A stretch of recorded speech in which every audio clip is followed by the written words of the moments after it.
ومن سيئات أعمالنا من يهده الله فلا مضل له ومن يضلل فلا هادي له وأشهد أن لا إله إلا الله وحده لا شريك له وأشهد أن محمدا عبده ورسوله يا أيها الذين آمنوا اتقوا الله حق تقاته ولا تموتن إلا وأنتم مسلمون يا أيها الناس اتقوا ربكم الذي خلقكم من نفس واحدة وخلق منها زوجها وبث منهما رجالا كثيرا ونساء واتقوا الله الذي تساءلون به والأرحام أما بعد அளவற்ற அருளாளனும் நிகரற்ற அன்புடையவனுமாகிய எல்லாம் வல்ல அல்லாஹுவின் திருப்பெயரால் துவங்குகிறேன். பேரன்பிற்குரிய சகோதர சகோதரிகளே, அல்லாஹுடைய மாபெரும் அருளால் தேசிய தௌஹீது கூட்டமைப்பு தஞ்சை மாவட்டம் நடத்தும் மார்க்க விளக்க பொதுக்கூட்டத்தில் கலந்து கொள்வதற்காக நாம் எல்லாம் வருகை தந்திருக்கின்றோம். அதிகாரம் அல்லாஹுக்கே என்ற தலைப்பில் ஏகத்துவ தத்துவங்களை எடுத்துரைப்பதற்காக சகோதரர் பி ஜெனுலாப்தீன் அவர்கள் வருகை தர இருக்கின்றார்கள் என்பதை தெரிவித்துக் கொள்கின்றோம். இந்த பொதுக்கூட்டத்திலே மறுமை வெற்றிக்கு என்ன வழி என்ற தலைப்பு எனக்கு தரப்பட்டிருக்கிறது. மறுமை வெற்றிக்கு ஒரே வழிதான். என்ன வழி என்று சொன்னால், நன்மைகளை சேர்ப்பது, அதிகமான நன்மைகளை, எந்தெந்த நற்செயல்களில் எல்லாம் நன்மைகள் இருக்குமோ அந்த நற்செயல்களை எல்லாம் ஆர்வத்துடன் செய்வது.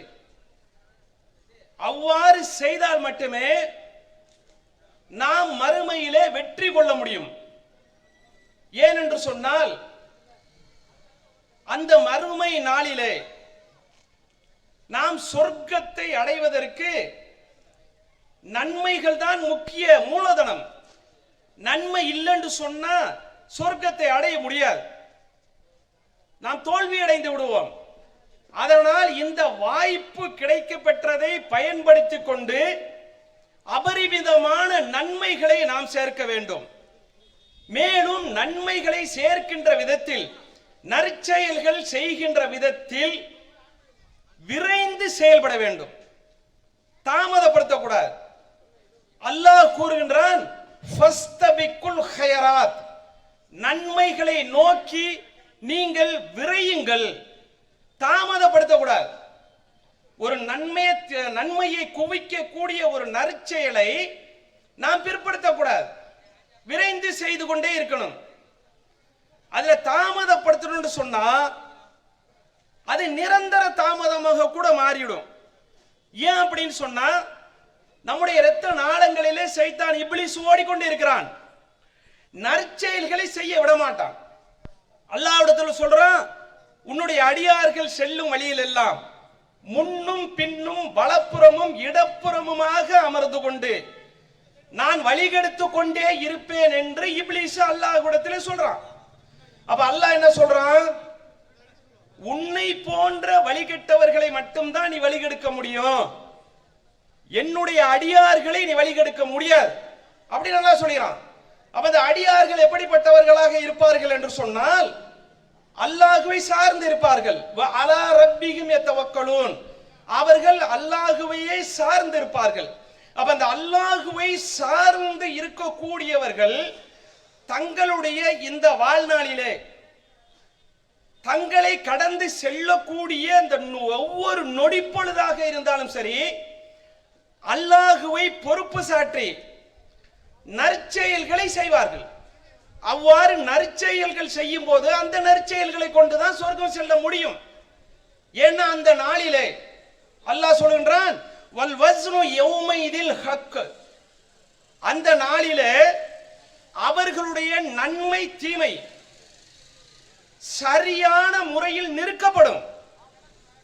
அப்ப அந்த நிறுக்கப்படும் போது யாருடைய நன்மைகள் அதிகமாக இருக்கின்றதோ அவர்கள் சூனம் சென்று விடுவார்கள்.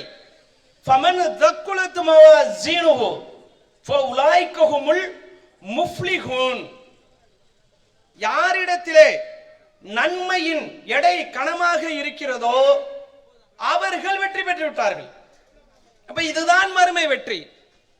நீங்கள் புரிந்து கொண்டு இருப்பீர்கள் மறுமையினுடைய வெற்றி எது? இதான் மறுமை வெற்றி. அங்கே நன்மையினுடைய எடை அதிகமாகும் போது அவர்கள் வெற்றி பெற்று வருவார்கள் அல்லாஹ் சொல்றான். அப்ப மூலதனம் எது? நன்மை. இந்த நன்மையுடைய விஷயத்துல என்னென்னலாம் இருக்கு நீங்க தேடி கண்டுபிடிக்கணும். ரசூலுல்லாஹ் சொல்றாங்க, உன் சகோதர முஸ்லிமை பார்த்து புன்முறுவல் பூப்பது வரை அந்த மலர்ந்த முகத்தோட சலாம் சொல்லிட்டு நல்லா இருக்கிறீங்களா அப்படின்னு சொல்லி சிரிச்சு நீங்க சொல்றீங்க பாத்தீங்களா, புன்முறுவல், அதையும் கூட லேசா நினைக்காதீர்கள். அதுல அவ்வளவு நன்மை இருக்கிற சொல்றாங்க. அதுவும் நன்மையினுடைய தட்டை கணக்கக்கூடியதாக இருக்கிறது. அப்ப என்ன செய்யணும்? ரசூலுல்லாஹ் சுருக்கமா சொல்லிட்டாங்க, எல்லா அமல்கள்லயுமே நற்செயல்கள்ல நிறைய நன்மை இருக்கு. அப்ப இந்த சகோதர முஸ்லிம பார்த்து புன்முறுவல் போட்டு வாங்க வாங்க நல்லா இருக்கீங்களா வாங்க அப்படின்னு சொல்லி புன்முறுவல் பூக்குறோம்ல, லேசான ஒரு சிரிப்பு, அதுக்கே நன்மை இருக்குது. அதை லேசா நினைக்காதங்கிறாங்க ரசூல் ஸல்லல்லாஹு அலைஹி வஸல்லம். அப்ப என்ன செய்யணும்? அப்ப இந்த மாதிரியான நன்மைகளை ஓடி ஓடி நாம் சேர்க்க வேண்டும். சேர்த்தால் அதுவே மறுமையின் வெற்றி. மேலும் அல்லாஹ் ரப்பல் ஆலமீன் சொல்லுகின்றான், இன்னல் ஹஸனாத்தி யுத்ஹிபுன ஸய்யிஆத்தி, நன்மைகள் உங்கள் தீமைகளை அழிக்கும். நன்மைகள் உங்களுடைய தீமைகளை அழிக்கும் அல்லாஹ் குர்ஆன்ல சொல்றான். அப்ப இந்த நன்மைகள் நீங்க சேர்க்கும் போது ஏற்கனவே நீங்க செஞ்சு வச்சிருக்க பாத்தீங்களா தீமைகள், அதை அழிச்சிரும். நற்செயல் செய்ய செய்ய நன்மை ஆடாகும். நன்மை ஆடாகும் போது தீமை டெலீட் ஆகும். அப்ப அந்த அடிப்படையிலையும் நமக்கு எப்ப மரணம் வரும்? நமக்கு ஏதாவது உறுதி இருக்கா? எந்த உறுதியும் இல்லை. அப்ப நாம மரணிக்கும் போது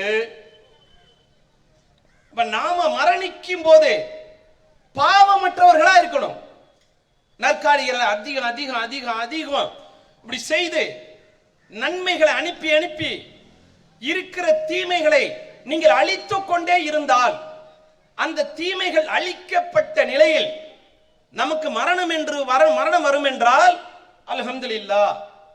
அப்ப அதனால நன்மைகளை அதிகம் சேர்ப்பதுதான் மறுமையின் வெற்றி என்பதை அன்பிற்குரிய சகோதர சகோதரிகளே தெரிந்து கொள்ள வேண்டும். மேலும் மறுமையினுடைய வெற்றிக்கு அடுத்தது மூலதனமாக இருப்பது என்னவென்று சொன்னால், ஒவ்வொரு நாளும் நம்ம உழைக்கிறோம், பாடுபடுறோம். நம்முடைய நேரம் ஃபஜ்ரில இருந்து இரவு வரைக்கும் இப்படியே போயிட்டே இருக்கு. இதுல என்ன செய்யறோம்? நாம உழைக்கிறோம், பொருளீட்டுறோம், பொருளை சேவ் பண்றோம். அதிகமானது பணம் வந்துச்சுன்னு சொன்னா பொருள்களை வாங்கி குவிக்கிறோம். அப்ப இதெல்லாம் தடை இல்லை, இது தடை கிடையாது. ஹலாலான முறையில பொருளீட்டி மில்லியன் பில்லியனரா இருக்கிறதுல மார்க்கத்துல தடை ஒண்ணும் இல்லை. இப்ப அல்லாஹ் என்ன சொல்றான்னு சொன்னா, இதுல எல்லாம் நீங்க கவனமா இருக்கிறீங்க. யா அய்யுஹல்லதீன ஆமனு தக்குல்லாஹ, இறை நம்பிக்கையாளர்களே நீங்கள் அல்லாஹ்வை அஞ்சு கொள்ளுங்கள். ஃபல் தன்துரு நஃப்சும் மா கத்தமத் லிகதீன், நீங்கள் உங்களுக்காக உங்களுடைய மறுமை வாழ்வுக்காக எதை அனுப்பி கொண்டிருக்கின்றீர்கள் என்பதிலே கவனமா இருந்துக்கிடுங்க. இப்படி அல்லாஹ் குர்ஆன்ல சொல்றான். ஓடி ஓடி நம்ம பொருளாதாரம் மீட்டோம் இல்லையா? நீங்க என்ன ஓடுனாலும் ஓடாட்டி உட்கார்ந்து இருந்தாலும் உங்களுக்கு எழுதப்பட்ட பொருளாதாரம் உங்களை தேடி வரும், உங்களுடைய ரிஸ்க் உங்களை தேடி வரும். ஆனால் உங்களுடைய மறுமை வாழ்வு இருக்கு பாத்தீங்களா, எந்த பேரமும் நட்பும் பரிந்துரையும் பயன்தர முடியாத அந்த இறுதி தீர்ப்பு நாள், அதிலே நீங்கள் செய்து அனுப்பிய அமல்கள் மட்டும் உங்களை காக்கும். அதுல உறுதியா இருக்கணுமா இல்லையா? நமக்கு எங்களுக்கு தெரியாது அப்படின்னு யாராவது சொல்ல முடியுமா? இந்த குர்ஆன்ல சொல்லப்பட்டிருச்சு, குர்ஆனுடைய வசனம் உங்களுக்கு சொல்லப்பட்டிருச்சு. அப்ப ஒவ்வொரு நாளும் நீங்கள் உங்களை சுய பரிசோதனை செய்யணும். இன்னைக்கு நான் எவ்வளவு அனுப்பி இருக்கிறேன், என்னென்ன செயல் செய்திருக்கேன். மறுமைக்கான செயல் என்ன செஞ்சேன்? வியாபாரம் பார்த்தேன், கடையை திறந்த வியாபாரம் பார்த்தேன், அல்லது ஆன்லைன்ல வியாபாரம் பார்த்தேன், அதெல்லாம் செஞ்சேன். இறுதியில் உட்கார்ந்து கணக்கு பார்த்தேன், எனக்கு இவ்வளவு வருமானம் இருக்கு, பேங்க் சேவிங், உலக சேவிங் இவ்வளவு இருக்குது அப்படிங்கறத முடிவு பண்ணி தூங்குறீங்களா இல்லையா? கல்லா கட்டிட்டு வரும்போது அது மாதிரி நடக்குதா இல்லையா? மறுமைக்கு என்னத்தை அனுப்பினீர்கள்? இதே நிலையில் நாம் மரணத்தை எய்து விட்டோம் என்று சொன்னால் நம்முடைய மறுமை வாழ்க்கை கொஸ்டின் கேள்விக்குறியாகிவிடும். அப்ப 14 நூற்றாண்டுகளுக்கு முன்னால் அருளப்பட்ட திருமறை குர்ஆனிலே அல்லாஹ் சொல்லுகின்றான், இன்னைக்கு என்னத்தை அனுப்பணும், என்ன அனுப்பணும், அதை நீங்க சுய பரிசோதனை செய்யுங்கள், தேடி பாருங்கள். என்னென்ன நற்செயல்கள் இருந்துச்சு, என்னென்ன நற்செயல்களை விட்டோம், இதை நீங்கள் சோதித்து கொண்டால் தான் மறுமை வெற்றியை அடைய முடியும். அது அல்லாஹ் ரப்புல் ஆலமீன் தன் திருமறை குர்ஆனில் சொல்லுகின்றான். நன்மைகள், சொர்க்கம் என்று சொன்னவுடன் சொர்க்கத்திற்கான அமல்கள் அல்லாஹ்வும் குர்ஆன்ல நிறைய சொல்லியிருக்கிறான், அல்லாஹ்வுடைய தூதரும் சொல்லி இருக்கின்றார்கள். இது செய்யுங்க சொர்க்கம் போயிடலாம். அதை செஞ்சோமா? குர்ஆன் கையில வந்துருச்சு. குர்ஆனை நாம் ஓதுகிறோம், பொருள் உணர்ந்து நாம் படிக்கின்றோம். அந்த குர்ஆன்ல அல்லாஹ் என்ன சொல்றான், எங்கெங்க சொல்லி இருக்கான், சொர்க்கத்தை பத்தி என்னென்ன சொல்லி இருக்கிறான், அதை தேடணும். அதுல தேடுதல்ல நீங்கள் ஈடுபட்டு இருந்தீர்கள் என்று சொன்னால் அது மறுமை வெற்றி, மறுமைக்கு வெற்றி அளிக்கும். குர்ஆனுடைய ஒரு 4 வசனம் சொர்க்கம் செல்லக்கூடிய அந்த தேவையான விஷயங்களை அல்லாஹ் சொல்லியிருக்கான். 4 படிக்கும் போது 1வது நம்ம அமல்படுத்தலாம் இல்லையா? சுத்தமா படிக்கலங்கமா ஒண்ணுமே செய்ய முடியாது. உலகம் நமக்கு நிரந்தரம் இல்லையே, மறுமைதானே நமக்கு நிரந்தரம். அந்த அடிப்படையில் நன்மை செய்யணும், விரைந்து செய்யணும். அதுதான் மறுமைக்கு உங்களுக்கு வெற்றியை அளிக்கும். இந்த ஒரு விஷயத்தை தெரிஞ்சுக்கிறணும். பத்ர் யுத்த களம் ஆரம்பமாக போகுது. ஒரு சம்பவத்தை நீங்க தெரிஞ்சுக்கிறணும். அல்லாஹ்வுடைய தூதர் ஸல்லல்லாஹு அலைஹி வஸல்லம் அவர்கள் பத்ர் யுத்த களத்தை நோக்கி மக்களை அனுப்புகின்றார்கள். அனஸ் ரலியல்லாஹு அவர்கள் சொல்லுகின்றார்கள், நீங்க எல்லாம் போங்க, களத்தை நோக்கி செல்லுங்க, நான் வந்த உடனே தயார் பண்ணிக்கிறலாம், களத்தை நம்ம சந்திக்கலாம் அப்படிங்கிறாங்க ரசூலுல்லாஹ். இப்போ போகும்போது மக்களை பார்த்து சொல்லுகின்றார்கள், உட்கார்ந்திருக்காங்க, கூமையில ஜன்னத்தின் அர்துப சமாவாத்தி வல்லாரது, எழுந்திருங்கள், சொர்க்கம் வானத்திற்கும் பூமிக்கும் உள்ள பரப்பளவை கொண்ட பெரிய ஒரு இடம் சொர்க்கம், அதை நோக்கி செல்வதற்கு எந்திரிங்கிறாங்க ரசூல் ஸல்லல்லாஹு அலைஹி வஸல்லம். உடனே ஹுமைர் இப்னுல் ஹுமாம் என்று சொல்லக்கூடிய நபி தோழர் அல்லாஹ்வுடைய தூதரை பார்த்து கேட்கிறார்கள், யா ரசூலல்லாஹ், ஜன்னத்துன் அர்துவ சமாவாத்தி வல்லாரது, சொர்க்கம் என்பது வானத்திற்கும் பூமிக்கும் இடைப்பட்ட தூரமா என்று ஒரு கொஸ்டினோடு கேட்கின்றார்.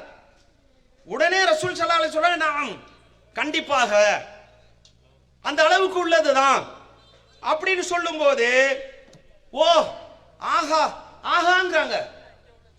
சொன்ன உடனே ரசூல் ஸல்லல்லாஹு அலைஹி சொல்லுகின்றார்கள், ஆஹா ஆகான்னு சொல்றீங்களே என்ன அப்படின்னு கேட்ட உடனே, லா வல்லாஹி யா ரசூலல்லாஹ், அல்லாஹ்வுடைய தூதரே, இல்லா ரஜாஅத்துன் அன் அகூன மின் அஹ்லிஹா, அப்ப அந்த சொர்க்கத்திற்கு நான் போவனா, எனக்கு தகுதி இருக்குதா, நான் போயிருவனா அப்படின்னு கேட்கிறாங்க அந்த இடத்துல. உடனே அல்லாஹ்வுடைய தூதர் ஸல்லல்லாஹு அலைஹி வஸல்லம் சொல்லுகின்றார்கள், ஃபஇன்னக மின் அஹ்லிஹா, நீனும் சொர்க்கத்திற்கு, அந்த சொர்க்கத்திற்கு செல்வாய் என்று சொன்னவுடன் அவங்க தோல்ல இருக்கக்கூடிய அந்த தோல் பையில இருந்து 2 பேரிச்சம்பழத்தை எடுக்கிறாங்க, எடுத்து உண்கின்றார்கள். அப்படி வாயில வச்ச உடனே அவர்களா என்ன சொல்றாங்க திருப்பி, ஹாதிகி இன்னஹால ஹயாத்துன் தவீலத்துன், நான் இந்த பேரிச்சம்பழங்களை ருசியோடு உண்ணுகின்ற இந்த நேரம் கூட இந்த துனியாவினுடைய நீண்ட நெடிய ஒரு வாழ்க்கையை ஆகிவிடுமோ என்று நான் அஞ்சுகின்றேன் எனக்கு அல்லாஹ்வுடைய தூதர் சொர்க்கத்தை டிக்ளேர் செய்து விட்டார்கள். சொன்னதற்கு பிறகு எனக்கு என்ன இந்த துனியாவுல வேலை? அஞ்சுறாங்க. இதை உட்கார்ந்து திண்டுக்கிட்டு இருக்க, ஒரு பேரிச்சம்பளம், 2 பேரிச்சம்பளம், 3 பேரிச்சம்பளம், அது பாட்டு திண்டுக்கிட்டு இருக்க. அங்க யுத்தங்கள் தொடங்கி அங்கிட்ட எல்லாரும் போயிட்டாங்க, முடிஞ்சிருச்சுன்னா என்ன செய்யறது? இந்த துனியா வாழ்க்கை நீண்ட நெடியதான் ஆகி போயிடுமே. எனக்கு டிக்ளேர் செய்ததற்கு பிறகு எனக்கு துனியாவில் என்ன வேலை அப்படின்னு சொல்லிட்டு அவர்கள் அந்த யுத்த களத்துக்குள்ளே பாய்கின்றார்கள். பாய்ந்து யுத்தம் செய்கின்றார்கள். சும்ம காத்தலகும் ஹத்தா குத்தில, அவர்கள் யுத்த களத்திலே ஈடுபட்டு இறங்கி யுத்தம் செய்து ஷஹீதாகி விடுகின்றார். அந்த சொர்க்கத்தை அடைவதற்கு, சொர்க்கம் அவருக்கு என்று சொன்ன பிறகு நொடி பொழுதுகளை கூட தாமதிக்க முடியாம போறாங்க. அப்ப இது விரைகிறாரா இல்லையா? ஸ்பீடா செய்யறாரா இல்லையா? சொர்க்கம்னு சொன்ன உடனே பாஞ்சு போறாரா இல்லையா? அந்த நபி தோழர் ஹுமைர் இப்னுல் ஹுமாம் என்று சொல்லக்கூடிய அந்த நபி தோழர் அவ்வாறு பாய்ந்து விரைந்து சென்ற இந்த சம்பவம் நமக்கு கவனத்தில் கொள்ள வேண்டுமா இல்லையா? இப்ப நம்ம அந்த மாதிரி விரைந்து போறோமா? இப்ப அந்த மாதிரியான யுத்தகலங்கள் இல்ல. ஆனால் இந்த இஸ்லாம் என்ற ஓரிரை கொள்கை, சத்திய மார்க்கம் வளருவதற்கான, மேலோங்க செய்வதற்கான பணிகள் நடக்கிறதா இல்லையா? அப்ப அதுக்கு என்னதுக்கு யுத்தம் வந்துச்சு? விரல் விட்டு எண்ணக்கூடிய அந்த அப்பாவி முஸ்லிம்களை கொல்லுவதற்காக பெரிய படை திரட்டப்பட்டது. மக்களை காப்பதற்கு தான் இந்த யுத்தம் நடைபெற்றது. இந்த மக்களை காப்பதற்கு, இந்த மக்களுடைய வாழ்வாதாரத்திற்கு, இந்த மக்களிடத்திலே இந்த மார்க்கம் சென்றடைவதற்கு இதற்காக நாம் என்ன செய்தோம்? மறுமை வெற்றிக்கு வழி இங்கதான் இருக்கு. இதை நம்ம சிந்திக்கணும். அல்லாஹ்வுடைய மார்க்கம் மேலோங்குவதற்காக நாம் என்ன செய்தோம்? இந்த கூட்டத்திற்கு மக்களை திரட்டுவதற்காக நாம் என்ன செய்தோம்? சிந்திக்கணும். ஒரு ஆள் இன்னொரு ஆளை கூட்டிட்டு வந்திருந்தால அலைகடலான கூட்டமா இருக்கு இல்லையா? அப்ப இதெல்லாம் நம்ம செய்யணும் என்பதிலே கவனத்திலே கொள்ள வேண்டும். ஏன் அப்படின்னு சொன்னா, சொர்க்கம் அப்படிப்பட்ட இனிமையானது. ஒரு பக்கம் நரகம் கொழுந்து விட்டு எரியும், அங்கே மக்கள் கருகி கொண்டு இருப்பார்கள். அதனுடைய ஜுவாலை இருக்க வெப்ப காற்று, அந்த வெப்ப காற்றை பத்தி நபி ஸல்லல்லாஹு அலைஹி வஸல்லம் சொல்லும் பொழுது, உலகில் இருக்கக்கூடிய இந்த வெப்ப காற்று இருக்கு பாத்தீங்களா, இந்த காற்று வெப்பம் அந்த நரகத்திலிருந்து, நரக நெருப்பிலிருந்து மேலே வரக்கூடிய அந்த காற்றுல 69% ஒண்ணுங்கிறாங்க. இன்னைக்கு காலையில எல்லாம் எப்படி அடிச்சிச்சு வெப்பம்? இப்ப இதை விட கடுமையா இருந்தாங்க எப்படி இருப்போம்? இங்க வெப்ப காற்றினுடைய கடுமையான நரகம், இந்த பக்கத்து சொர்க்கம், ஜிலு ஜிலுட்டு சொர்க்கம். சொர்க்கம் எப்படிப்பட்டதா இருக்கும்? அல்லாஹ் சொல்லுகின்றான், ஆறுகளும் நதிகளும் அதிலே ஓடிக்கொண்டு இருக்கும். அந்த ஆறுகளிலும் நதிகளிலும் காற்று அமர்ந்து அது தென்றல் காற்றாக உங்களுக்கு மாறுகிறது. அல்லாஹ் குர்ஆன்ல சொல்றான். அப்ப அந்த தென்றல் காற்று நமக்கு கிடைக்குதா இல்லையா? சொர்க்கம் நமக்கு கிடைக்கிறது சாதாரண விஷயமா சிந்திச்சு பாருங்க. அப்ப இந்த சொர்க்கம் எப்படி இருக்கும்? அல்லாஹ்வுடைய தூதர் சொல்றாங்க, மாலா ஐனுன் ராத் வலா உதுருன் சமியத் வலா ஹத்தர அலா கல்பி பஷரின். எந்த கண்ணும் கண்டிராத இந்த உலகத்திலே, எந்த காதும் கேட்டிராத இந்த உலகத்திலே, எவருடைய உள்ளத்திலும் தோன்றியிராத அப்படிப்பட்ட இன்பங்கள் நிறைந்த அம்சங்கள் அடுக்கடுக்கா இருக்கும். முத்தாளான மாளிகை கோபுரங்கள் அங்கே நமக்காக இருக்கும். அல்லாஹ் தயார்படுத்தி வச்சிருக்கான். அப்ப அதுக்காக என்ன தியாகத்தையும் செய்ய நாம் தயாராக இருக்க வேண்டும். அப்ப இந்த சொர்க்கம் செல்வதற்கான வழிகளை நாம் கண்டறிய வேண்டும். அப்ப அந்த வழிகளை கண்டறிவதில் இந்த இணை வைப்பினுடைய வாசலை அடைக்க வேண்டும். இணை வைப்பிற்கு பார்த்தீங்கன்னா ஷிர்க், அதனுடைய வாசலை நீங்கள் அடைத்து விட வேண்டும். அந்த வாசலை அடைத்து விட்டு தான் சொர்க்கம் செல்வதற்கு உண்டான வழிகளை நீங்க தேட வேண்டும். என்னென்ன இருக்கு அப்படின்னு சொல்லி. ஏன்னா ஷிர்க் எந்த வழியில செஞ்சாலும் அல்லாஹ் அவர்களுக்கு சொர்க்கத்தை ஹராமாக்கி விடுவான்.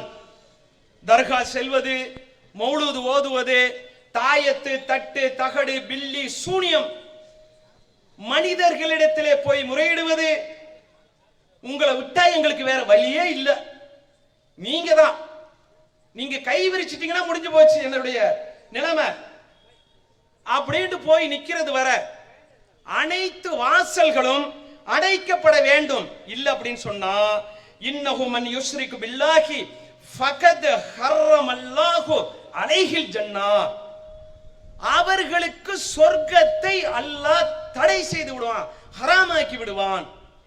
அந்த சொர்க்கம் ஹராமாக்கப்பட்டு விட்டது என்று சொன்னால் எப்படி உள்ள போக முடியும்? இணை வைப்பினுடைய அனைத்து சாயல்களும் முழுவதுமாக நாம் அடைத்து விட வேண்டும். மேலும் அது செல்வதற்கான வழிகளிலே அடுத்ததாக வரக்கூடிய வழி அல்லாஹ் ரப்பல் ஆலமீன் சொல்லி காட்டுகின்றான். இன்னல்லதீனஹும் மின் ஹஸியத்தி ரப்பிஹும் முஸ்ஃபிகூன், இன்னல்லதீனஹும் மின் ஹஸியத்திஹி ரப்பிஹும் முஸ்ஃபிகூன், தமது இறைவனின் அச்சத்தால் நடுங்குவோரும். இறைவனுடைய அச்சத்தால் நம்ம ஏன் நடுங்கணும்? இறைவனை கண்ட அச்சமா? எதுக்கு அச்சம்? சொர்க்க நரகம், அதுக்கு நடுவில் தீர்ப்பு வழங்குறவன் அல்லாஹ். அல்லாஹ் தான் தீர்ப்பு வழங்குவான். அப்ப இந்த மாதிரி தீய காரியங்களை நாம் மூழ்கி இருத்தோம் என்று சொன்னால் நரகத்தில் தூக்கி போட்டுருவான். அப்ப அதுக்காக அல்லாஹ்வை அஞ்ச வேண்டும். வல்லதீனஹும் பி ஆயாத்தி ரப்பிஹும் யூமினூன், தமது இறைவனின் வசனங்களை நம்புவோரும். வல்லதீனஹும் பி ரப்பிஹிம் லா யுஷ்ரிகூன், தமது இறைவனுக்கு இணை கற்பிப்போரும். வல்லதீன யூதூன மா ஆதவ் வ குலூபுஹும் வஜிலத்துன் அன்னஹும் இலா ரப்பிஹிம் ராஜிஊன், தமது இறைவனிடம் திரும்பி செல்லவிருப்பதை உள்ளத்தால் அஞ்சி வழங்குவோரும் ஆகிய இவர்கள் சொர்க்கத்திற்கு உள்ளவர்கள். இவர்களே நன்மைகளை விரைந்து செய்கின்றார்கள். இப்ப வழங்க வேண்டியது சொன்னா என்ன? அல்லாஹ் நமக்கு தந்திருக்கிறான் பாத்தீங்களா பொருளாதாரம், அதை வாரி வழங்கணும் மக்களுக்கு, தேவையுடைய மக்களுக்கு. அவ்வாறு வழங்குவது உங்களுக்கு அபரிமிதமான நன்மைகளை தேடித்தரும். தர்மம் செய்யணும். சொர்க்கம் செல்வதற்கான இலகுவான வழிகளில் தர்மம் ஒன்றும் உங்களுக்கு அமையும். அல்லாஹ் சொல்லுகின்றான், வன்ஃபிக்கும் மிம்மா ரஸக்னாக்கும் மின் கப்லி அன் யாத்தி அஹதக்குமுல் மௌத்,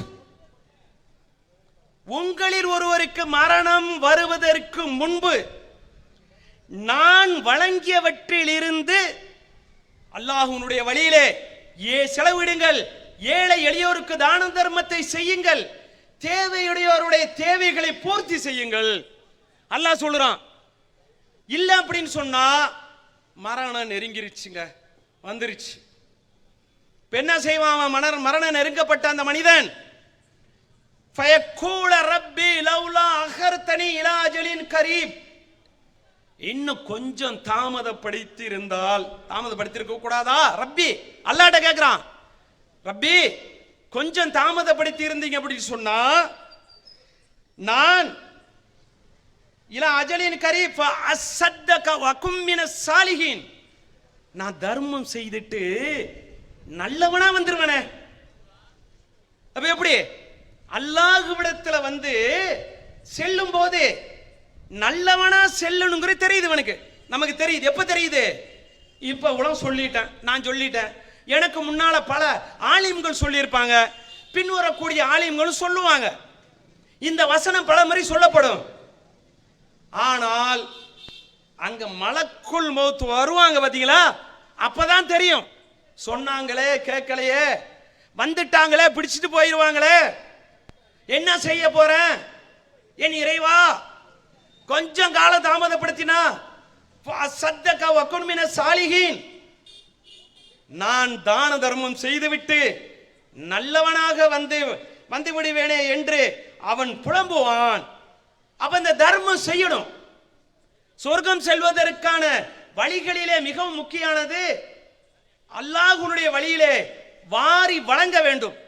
வாரி வழங்கக்கூடிய வள்ளல் தன்மை கொண்டவர்களாக நாம் மாற வேண்டும். ஏன்னா இதில் அவ்வளவு நன்மை இருக்கு. எதுக்கு அல்லாஹ் தர்மத்தை சொல்றான்? தர்மத்துடைய நன்மை தெரியுமா உங்களுக்கு?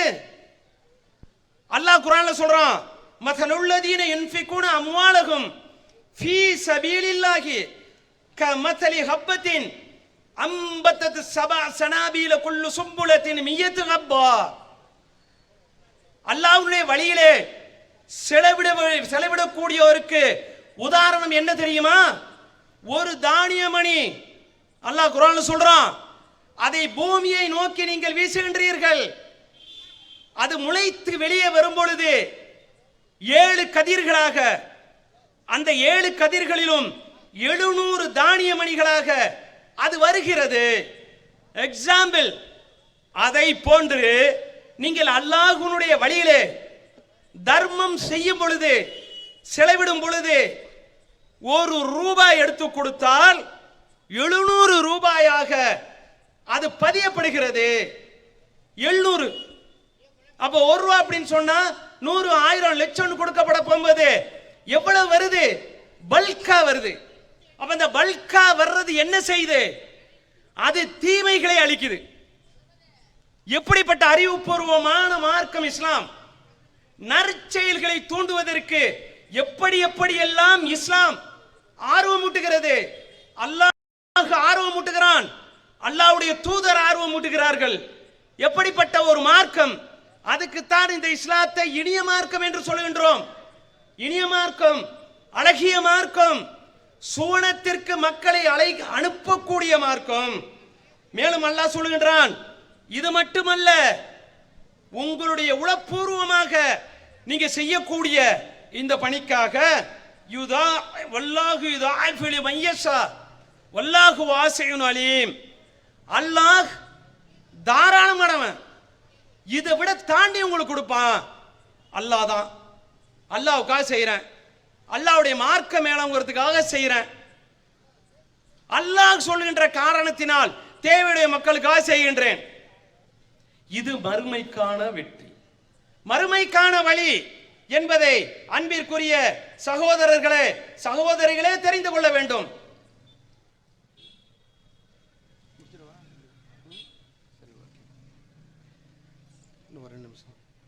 அதுக்காகத்தான் அல்லாஹ்வுடைய தூதர் சொல்றாங்க, வத்தக்குன் நார வலவு பி ஷிகி தமரி, பேரிச்சம்பழத்தினுடைய ஒரு துண்டை ஏனும் தர்மம் கொடுத்து நீங்கள் உங்களை நரக நெருப்பில் இருந்து காத்துக்கொள்ளுங்கள்.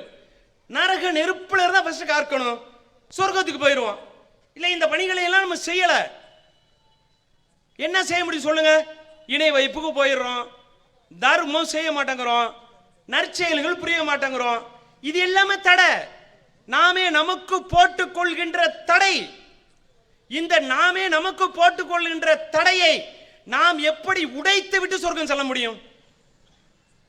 இதுல கவனமாக இருக்க வேண்டும் என்று அன்பிற்குரிய சகோதர சகோதரிகளை கேட்டுக்கொள்கின்றேன். ஹைரு மினத் துன்யா வமா ஃபீஹிமா, அல்லாஹ்வுடைய தூதர் சொல்கின்றார்கள், சொர்க்கத்தில் ஒரு சாட்டை வைக்கக்கூடிய அளவுக்கு இடம் கிடைப்பது ஹைரு மினத் துன்யா வமா ஃபீஹா, உலகம், உலகத்தில் உள்ள அனைத்தையும் விட உயர்ந்தது, சிறந்தது. எக்ஸாம்பிள் சொல்றான், நம்ம நிக்கிற அளவு, உட்கார அளவு, படுத்துக்கொள்ற அளவுக்கு ஒரு சின்ன இடம் அது கிடைச்சிச்சு சொன்னா, இந்த துனியாவை விட, துனியாவில் இருப்பதை விட சிறந்தது என்று அல்லாஹ்வுடைய தூதர் ஸல்லல்லாஹு அலைஹி வஸல்லம் அவர்கள் கூறுகின்றார்கள். அன்பிற்குரிய சகோதர சகோதரிகளே, பேசியபடி நானும் கேட்டபடி நீங்களும் அமல் செய்யக்கூடிய நன்மக்களாக அல்லாஹ் நம் அனைவரையும் ஆக்கி அருள் புரிய வேண்டும் என்று கூறிக்கொண்டு விடைபெறுகின்றேன். நம் அனைவரையும் அல்லாஹ் ரப்பல் ஆலமீன் சுவனத்தில் சேர்க்கக்கூடிய பாக்கியத்தை தர வேண்டும். வாகிரு தாவானா அல்ஹம்துலில்லாஹி ரப்பில் ஆலமீன். அஸ்ஸலாமு அலைக்கும் வரஹ்மத்துல்லாஹி வபரகாத்துஹு.